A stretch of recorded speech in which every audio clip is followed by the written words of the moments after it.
Sa bali pa nga report kayo tayo alawatan manipod kini Idol Dennis Gabriel Alipio.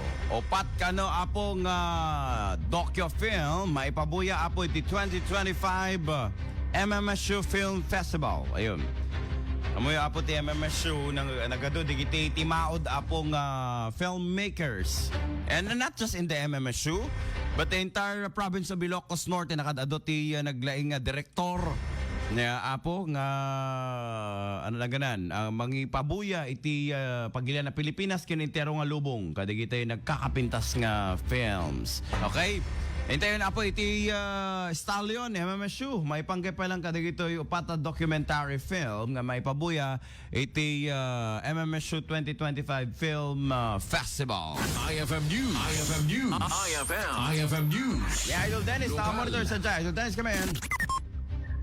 Nakasaganan iti red carpet iti Teatro Ilocanja para kada iti 2025 MMSU Film Festival nga maangay itang aldaw oras ti alas 8.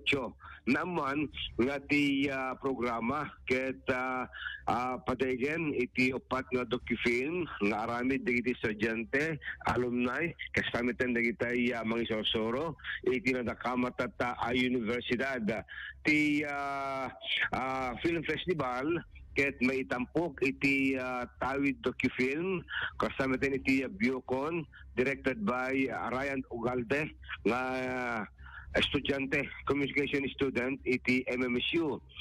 Ti may katlo nga docu-film ket ti Zanhera nga indireher ni Dr. Romel Pascua. May kapat ni ti Inabulan nga indirect ni Mr. Melvin Rich Gomez. Dito iti award-winning films Idol Bernard nga protar iti MMSU employees, students ken alumni iti nakamat a universidad.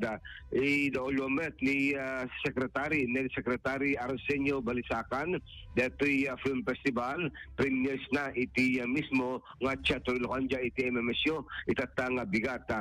Naimbitaran pa iti IFM News kanatoy red carpet masapong iti formal attire iti pagarwat dagitay naimbitaran kanatoy docu-film festival nga may wide iti MMSU. Adanto pa iti MMSU special features babayan ti Barrio MD malasa pa rin ang sabidads kan kasamitan na to'y Imperial Splendor.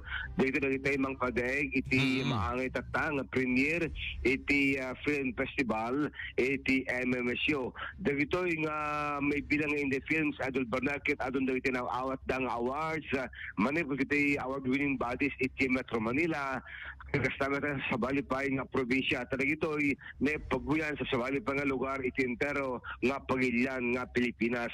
Maragsakan ti MMSU, gaputado digitay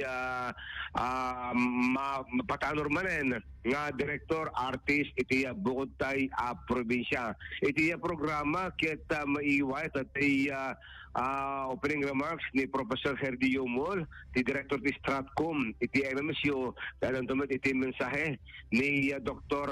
Prima Fe Franco, ti OIC President iti MMSU, and of course ti dating President nga iti agdama ket CHED Commissioner ni Dr. Shirley Agrupis Idol Bernard.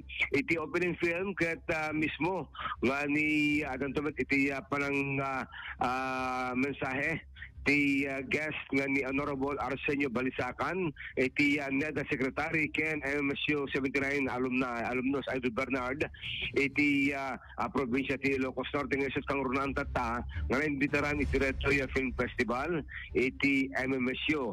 Adan tumet iti talk back with filmmakers at mang-moderate kit ni Mr.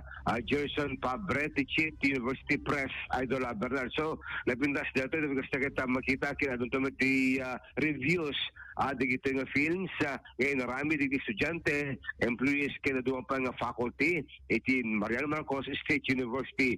Ti Film Festival kat pasipela iti 47th Foundation Anniversary, iti MMSU nga agmudo intuno umay alawas nan.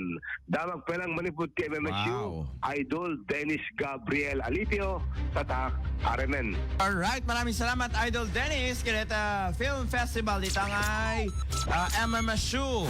IFM News. Yan po Arsenio Balisacan, Secretary Arsenio Balisacan, adan to madamdama.